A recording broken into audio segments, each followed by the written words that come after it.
Olá, você que me segue no Rodrigo Silva Arqueologia. Estamos de volta para o nosso bate-papo semanal sobre Bíblia, teologia, arqueologia. E hoje eu trago vocês até as ruínas da cidade de Pérgamo.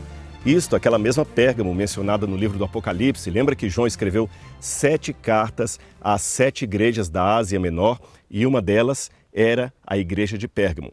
Mas no programa de hoje eu não quero me deter muito no comentário do Apocalipse. Eu quero que você conheça um pouco das ruínas de Pérgamo e como essa cidade é repleta de histórias interessantes, que vão aumentar a sua cultura geral e também vão dar um contexto para alguns elementos, alguns eventos da própria Bíblia Sagrada. Eu quero começar já mostrando pelas muralhas que estão lá em cima. Você está vendo? Você consegue perceber que há diferentes tipos de pedras nessa muralha? Você tem algumas pedras que são mais retangulares, tem outras que são menores, mais arredondadas, e tem outras que praticamente não são acabadas.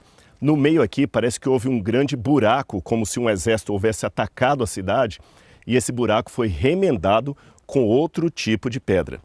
Na verdade, quando eu usei a expressão parece, não parece. Foi atacada mesmo a cidade. Houve várias guerras aqui, várias batalhas e também aqui sofreu vários problemas da própria natureza. E o mais curioso é que as pedras mais bem feitas são as mais recentes. Ou seja, as pedras do período bizantino são aquelas mais mal acabadas, porque nesse período da Idade Média, eles não tinham muito aquele trabalho arquitetônico, como a gente vê, por exemplo, nessas outras pedras mais cortadinhas. Ou melhor, as pedras mais bem feitas são as mais antigas, corrigindo aqui. E aproveitando o ensejo que eu estou nesse lugar, com o sol que está batendo aqui, eu quero fazer um agradecimento, mais uma vez, ao pessoal da Insider. Gente, vocês são demais. Deixa eu contar para vocês como é que começou o meu namoro com a Insider, vamos dizer assim. Eu estava num podcast e numa brincadeira lá, porque eles deram a camiseta de presente para todos os participantes, eu falei no ar assim, olha, se vocês mandarem um kit da Insider, eu prometo que usarei nas minhas viagens, nas escavações e vou mostrar no vídeo. E não é que eles levaram a sério a brincadeira? Quando eu fui para Israel, eu levei o kit da Insider que eu ganhei, mostrei lá em Jerusalém. Depois disso, no meu aniversário, eles mandaram outro kit da Insider. E agora que eu estou aqui na Turquia, fazendo gravações para a TV Novo Tempo, eles mandaram mais um kit. Muito obrigado. Olha, realmente eu testei na prática tudo o que eles falam. A Insider é uma camiseta tecnológica, ela desamassa muito fácil. Aqui a gente não tem tempo de ficar passando roupa, engomando roupa. Então eu tiro da mala, do jeito que está ali, cheio de dobras, coloco no corpo, ó, já desamassou. Não tem amasso nenhum. Ela também faz com que o suor evapore muito rápido, então você não sente aquele mal-estar de estar suado. Muito bom mesmo, valeu, Insider, tô dentro. E aproveitando, muita gente quer esse tipo de camiseta. E eles perguntam, Rodrigo, legal, vi você usando a Insider. Olha, tem de vários tamanhos, de várias cores e é fácil você adquirir a sua. Aqui na descrição desse vídeo tem um link. Tá certo? Você vai entrar nesse link, depois você vai lá dentro ver o cupom, coloca o cupom Rodrigo Silva e eles vão dar um desconto para você, tá bom? O cupom tá lá, é fácil. Você pode ter a sua Insider também. Voltando a falar de Pérgamo, essa cidade aqui é também famosa por algumas invenções que eu vou contar quando estiver lá em cima.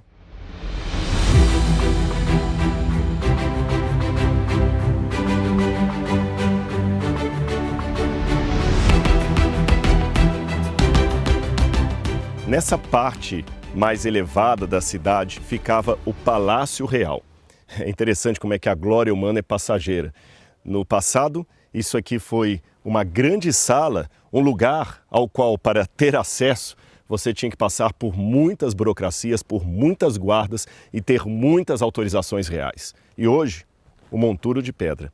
E muitos reis importantes passaram por aqui, muitos reis importantes viveram aqui ou pelo menos vieram até esse lugar. É porque naquela época, tanto a cidade de Pérgamo como a cidade de Sardes eram as duas mais importantes cidades do reino da Lídia. E a Lídia foi um reino enorme. Poucas pessoas já ouviram falar desse império no Ocidente, porque ele dominou numa época e os nossos livros de história não falam muito sobre isso. Mas a Lídia ocupou praticamente 70% do território que hoje pertence à Turquia. Então você vê que era um reino muito grande. E a Lídia foi um poderoso reino desde 1200 a.C. até aproximadamente 540 antes de Cristo. Em 546, alguns colocam 547, foi quando o rei Cresso acabou perdendo a batalha para os persas e com isso colocou em ocaso, em término, o reino da Lídia. Então veja bem, de 1200 até 546 a.C., um reino que durou muito tempo. E já que eu falei de glória do passado, que hoje está convertida em um montão de ruínas, ainda que eu tenha falado também da riqueza do reino da Lídia, então deixe-me falar desse rei específico que eu mencionei, o rei Cresso, ou Cressus, como eles diziam na língua grega. O rei Cresso era uma pessoa muito vaidosa, mas o que ele tinha de vaidade, ele tinha de competência administrativa e militar. E ele queria expandir o reino da Lídia para limites ainda inimagináveis na época. Tanto é que era tão grande a sede de poder que ele tinha, a sede de dinheiro, de fama, de riqueza, de conquista, isso era tão notório que alguns historiadores dizem que aquele famoso mito do rei Midas nasceu da vida do rei Cressus. Você sabe que muitas lendas, muitos mitos acabam se formando a partir de personagens que realmente existiram na história, ou a partir de algum evento que foi exagerado, mitologizado. Na nossa série especial da TV Novo Tempo, eu fiz menção do mito do rei Midas e também de Cressus. Mas eu acho que vale a pena repetir a história aqui para você e também a mitologia. Cressus, já deixei claro, foi o rei que queria expandir cada vez mais todo esse reino, que tinha Sardes como capital e Pérgamo como a segunda maior cidade do seu império. E o Midas era aquele rei que, de acordo com a mitologia, também tinha o mesmo sonho, a mesma ambição de Cressus. Midas queria se tornar o homem mais rico e mais poderoso de todo mundo. E o que dava mais poder a um homem naquela época? Dinheiro, especialmente ouro. Então, o rei Midas havia pedido ao deus Dionísio que pudesse lhe dar o poder de transformar em ouro qualquer coisa. E Dionísio acabou atendendo ao pedido daquele rei ambicioso, e depois que ele saiu das mãos do rei, do deus Dionísio, ele pegou uma pedra e quando tocou, a pedra se transformou em ouro. Ele ficou contente com aquilo, botou o ouro ali, pegou outro objeto, uma faca, ela se transformou em ouro. Depois pegou uma sandália, ela também se transformou em ouro. E ele ficou durante aquela manhã festejando, pulando como uma criança que está indo para o parque de diversões, feliz porque agora ele seria o homem mais poderoso, o famoso toque de Midas. O que ele colocasse a mão se converteria em ouro. Só que chegou a hora do almoço. E quando ele foi ter a sua refeição, que ele pôs a mão no prato para comer, o prato se transformou em ouro. Quando ele colocou a mão numa fruta, ela também se transformou em ouro. E como é que você vai comer uma maçã de ouro? Como é que você vai comer uma carne que, na verdade, é metal, é ouro? Ele ia beber água, tanto o copo quanto o líquido se transformavam em ouro. Assim não podia comer, não podia beber. E das várias versões que houve da lenda do rei Midas, uma delas dizia respeito ao fato de que ele, num desespero, acidentalmente tocou em sua própria filha e ela também se transformou em ouro. O desespero era tão grande que não bastava apenas que ele tocasse com a mão algum objeto. Até o mero contato com seus lábios transformava qualquer coisa em ouro, de modo que ele acabou morrendo de fome e inanição. Essa história a respeito do perigo da ambição rodava por todos os cantos naquele tempo antigo. E muitos pensavam que era o retrato mitológico do próprio rei Cressus. E sabe como é que ele perdeu todo esse império aqui para os persas? Por causa do oráculo de Delfos. Como é que foi essa questão do oráculo de Delfos? Você sabe, o oráculo era o lugar onde as pessoas iam para consultar uma médium a fim de que ela revelasse o futuro para as pessoas. Muitos pensam que as médiums, na verdade, entravam em transe, porque nós temos muitos desenhos desses oráculos, onde você tem a papoula, você tem narcóticos da época, plantas de efeito alucinógeno, muitas delas acendiam uma fumaça na hora de consultar os espíritos, e essa fumaça fazia com que tanto ela quanto aquele que a estava consultando entravam em transe e tinham realmente uma experiência mística naquele lugar. E quando ele foi consultar o oráculo a respeito das conquistas dele, o oráculo teria dito: fique tranquilo, se você atravessar o rio Halis, você destruirá um grande exército. E ele saiu feliz. Pegou seus soldados e foi combater os persas atravessando o rio Halis. E perdeu vergonhosamente a batalha. Algumas fontes dizem que ele morreu ali mesmo no campo de batalha. Outras dizem que ele acabou voltando humilhado e se converteu num rei vassalo dos persas. E quando foram reclamar com o oráculo porque a profecia não se cumpriu, disseram: não, nós falamos com o rei o que iria acontecer e foi exatamente o que iria acontecer, mas ele ouviu de acordo com sua ambição. Nós dissemos que se ele atravessasse o rio Halis, ele destruiria um grande exército, o exército dele. Mas o seu orgulho e a sua vaidade o fez pensar que o exército que ele iria destruir era do outro, era dos persas. São histórias que nós vamos aprendendo e que fizeram parte da cultura de pessoas que viram essa cidade aqui em seu momento mais glorioso. Agora, uma lição que podemos tirar disso é: as glórias desse mundo realmente são passageiras. E se Cristo demorar 1000 anos para voltar, não creio que haverá isso, mas se fosse o caso de Jesus demorar 1000 anos para voltar, quem sabe os nossos celulares, computadores, tênis famosos, caros, bolsas, tudo virará resquício de história e ruínas para os arqueólogos do futuro. Pense nisso.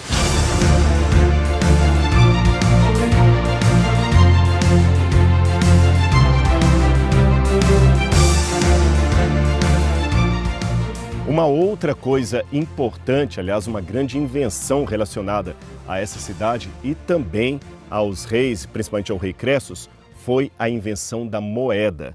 Pouca gente sabe, mas a moeda foi inventada aqui na Lídia.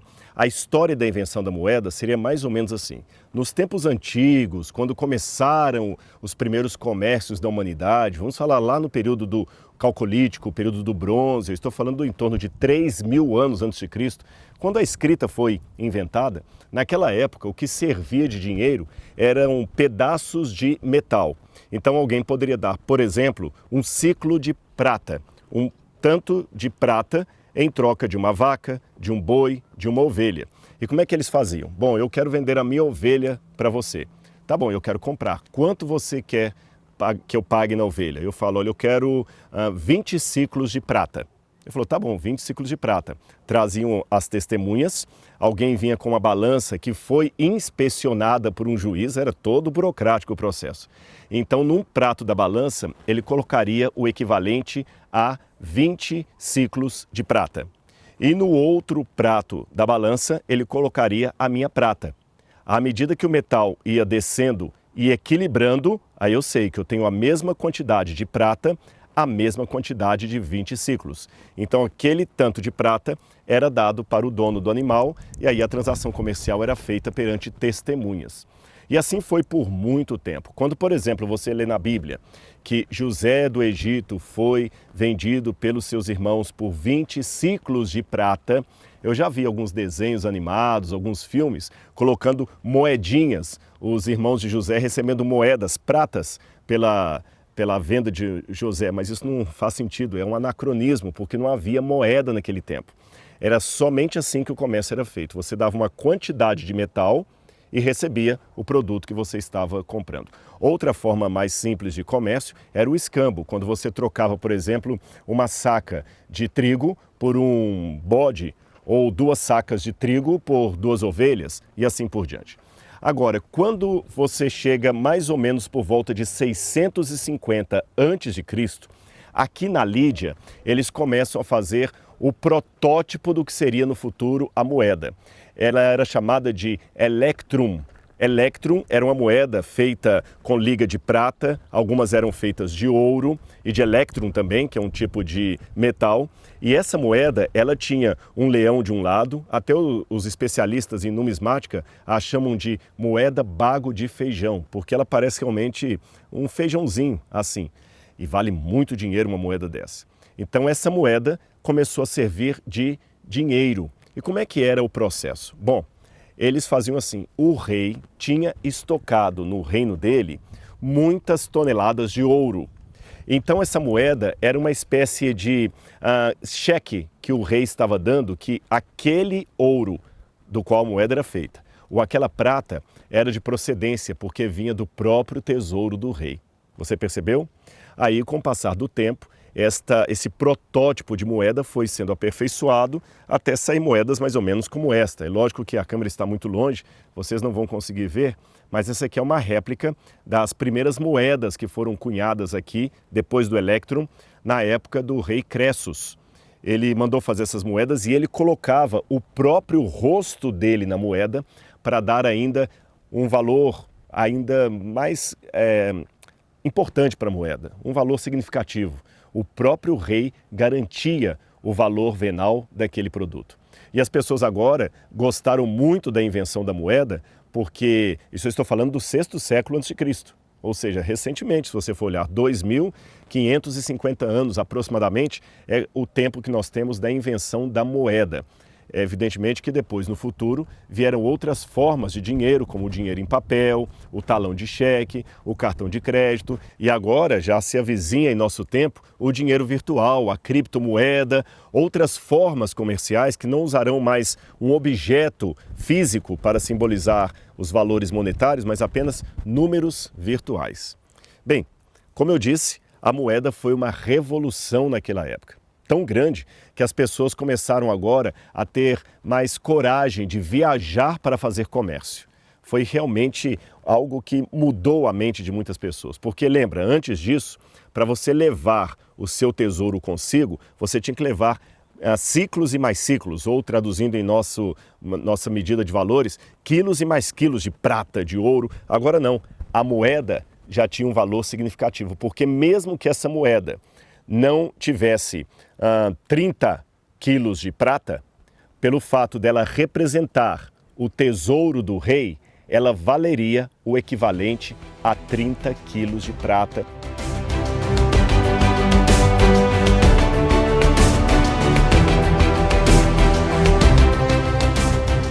Eu escolhi esse lugar aqui para terminar as nossas curiosidades sobre a cidade de Pérgamo.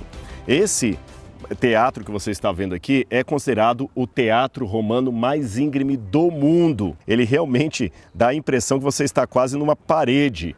Quem tem vertigem até enfrenta dificuldades de vir até aqui em cima, porque realmente é muito íngreme. Então você imagina você sentado aqui, vendo o espetáculo lá de baixo, e numa época em que a acústica era tudo, eles conseguiam falar de lá e você conseguia escutar nitidamente a voz daqui de cima de onde eu estou. Imagina milhares de pessoas vindo assistir espetáculos, teatro que acontecia aqui, música também e até cursos de oratória eram feitos nesse lugar em Pérgamo. A cidade rica da Lídia, do rei Cressus, que inventou o dinheiro, o rei que queria ser o mais famoso e que inspirou a mitologia do rei Midas. Quanta coisa aconteceu aqui. Mas eu não poderia terminar o nosso bate-papo de hoje sem falar com vocês de uma última invenção que muitos atribuem a esta cidade de Pérgamo. Eu estou falando ao uso de um novo tipo de papel que também foi uma revolução. Assim como a moeda revolucionou o comércio e foi invenção dos lídios, um tipo específico de papel também nasceu aqui. Eu estou falando daquele papel feito do couro ou da membrana do couro do animal e que nós chamamos de pergaminho. Você já fez a associação entre os dois nomes? Pergaminho, Pérgamo, de fato. O nome do invento é um atributo ao nome da cidade de Pérgamo. Aqui havia um rei chamado Eumenes II e tinha o seu irmão também, o rei Átalos. Esses dois irmãos eram muito unidos, tão unidos que quando Átalos morreu, Eumenes fez uma cidade em homenagem a ele e colocou o nome da cidade de Filadélfia. Philos significa amor em grego e Adelphos, irmão. Então, Filadélfia, amor de irmão. E, aliás, Filadélfia é uma das 7 cartas, ou uma das 7 igrejas que receberam as cartas do apóstolo João quando ele estava na ilha de Patmos. E esse rei Eumenes II queria projetar aqui uma grande biblioteca, que na verdade já existia antes dele. Só que ele queria que essa biblioteca agora rivalizasse com a Biblioteca de Alexandria. E nessa briga de ego e briga de poder, qual biblioteca era maior? A biblioteca de Pérgamo ou a biblioteca de Alexandria? Dizem os especialistas que aqui havia em torno de 200 mil livros. Outros falam que era apenas 20 mil livros. Não importa se era 20 mil ou 200 mil.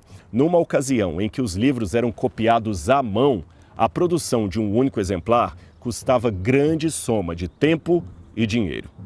Aí você imagina, essa biblioteca com milhares e milhares de livros e, para tristeza do rei Eumenes, começa uma briga entre Pérgamo e o Egito.